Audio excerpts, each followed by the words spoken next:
जोरदार तालियों के साथ स्वागत।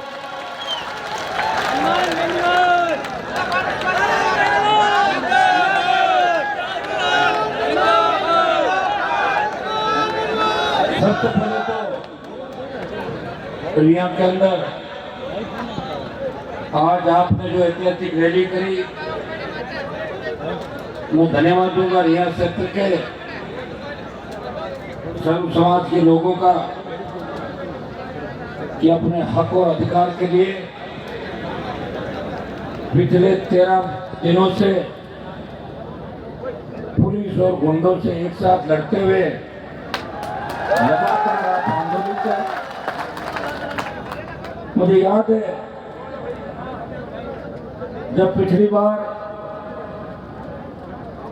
मेघराज सिंह और उनके गुंडों ने जो आतंक राजस्थान के अंदर मचाया, उस आतंक की खिलाफत अगर राजस्थान में किसी नेता ने की तो आपके भाई ने, सांसद ने रिया से उस बजरी माफिया के आतंक को खत्म करने की लड़ाई की शुरुआत रिया की धरती से करी थी और 1 दर्जन बड़ी रैलियां राजस्थान के अंदर करी। राजस्थान की सरकार को रात को 1 बजे जगाया और टोंक जयपुर नेशनल हाईवे पे जाम लगा के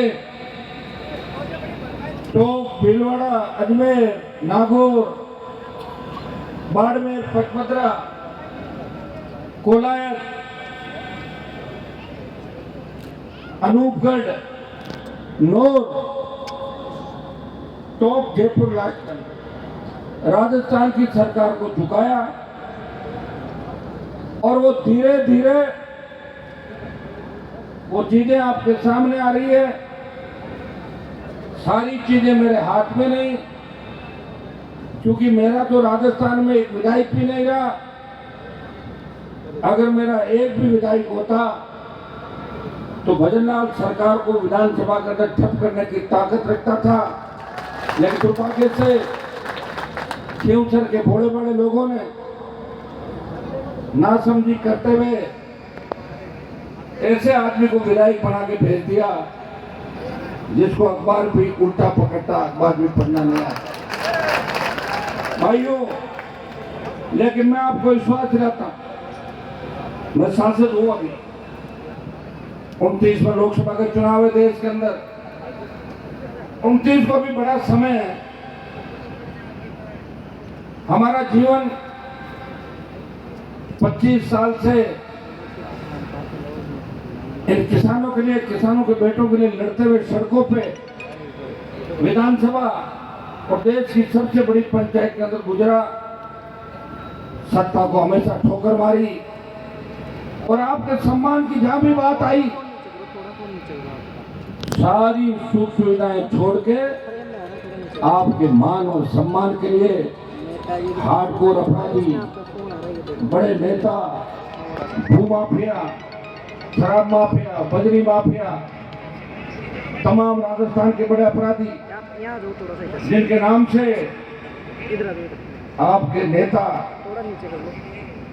अपना मोबाइल बंद कर देते थे, कहते थे हमें इनसे कोई मतलब नहीं, वो जाने उनका राम जाने, लड़ने वालों का, मरने वालों का। उस समय भी हनुमान बेनीवाल जो विधायक नहीं था। 2005 से लेके 2025 3 तो मुख्यमंत्री बदल गए, 2 सरकारें मुख्यमंत्रियों की देखी और उन हार्डकोर अपराधियों को जो किसान के बेटों के सीने पे गोलियां मार रहे थे, जो पुलिस वालों को भी गोलियां मार रहे थे, राजस्थान की पुलिस उनके नाम से कांपती थी। संघर्ष करके हिम्मत नहीं हारी, छोटे भाइयों को साथ दिया, जान हथेली पर रख के वसुंधरा को शासन का मुकाबला किया। इस शासन के अंदर मेरे हथियार, पासपोर्ट सारे जब्त कर लिए थे और मुझे मारने के कई षड्यंत्र सरकारों के अंदर रचे गए, लेकिन मेरे पे तेजाजी महाराज की कृपा थी। मेरा बाल भी बांका नहीं हुआ। गाड़ी के कांच जरूर 2-3 बार फूट गए थे मेरी गाड़ी के, वो मैंने नए डलवा लिए, इससे ज़्यादा कुछ भी नहीं हुआ। यह आपने देखा राजस्थान। आज मैं रिया की धरती पे आपके बुलाव पाया, आप लोग आए। रिया के सर्व समाज ने कहा कि हनुमान जी, जब मेघराज का ठेका था तब तो आप उसे लड़ने के लिए आ गए, अब हमारे जाट समाज के बच्चों के ठेके तो क्या आप नहीं आओगे? सामने जाट हैं। मैंने कहा जाट समाज का तो खाली नाम है, असली ठेकेदार तो दूसरे हैं। हमारे वहां तो 2% में, 4% में, और कई दिख रहे हैं ये 50,000 रुपये महीने की तनख्वाह में खड़े हैं उनकी रखवाली करने के लिए। भाई हम तुम्हारी बजरी आगे एस्कॉर्ट करके पार करा देंगे, क्योंकि हमारा तो यूज हुआ राजस्थान के अंदर, देश के अंदर। जब चाहा बड़े लोगों ने हमारे समाज का यूज किया, हमारे बड़े बड़े लड़कों को ऐसे ढेर बताए कि इतनी कमाई हो जाएगी, ये हो जाएगी, वो हो जाएगी। जान हथेली पे लेके लड़े यहाँ पे और कमाई दूसरे लोग कर। भाइयों, ये जो लीड देखिए, हमारी जो लड़ाई थी बजरी, वो बहुत बड़ी लड़ाई थी।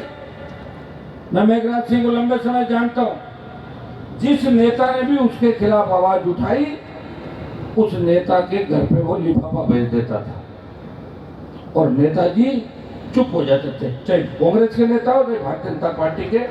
एक नेता के साथ तो मैं लड़ने गया था और फिर मुझे पता लगा उस नेता के स्वर बदल गए, तो पता लगा कि मेघराज सिंह से मीटिंग हो गई।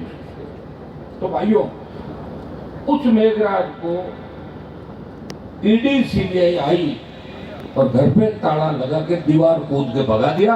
इससे ज्यादा मैं कुछ नहीं करता। सारा ये तो काम है बिना सरकार के। और सपोज करो कि अगर 10 MLA मेरे आ जाते फिर क्या होता बताओ? दिखते क्या मेघराज वगैरह आते, लेकिन 10 MLA आते कहां से? जहां से मैंने शुरुआत करी वही छीन लिया आपने मेरा।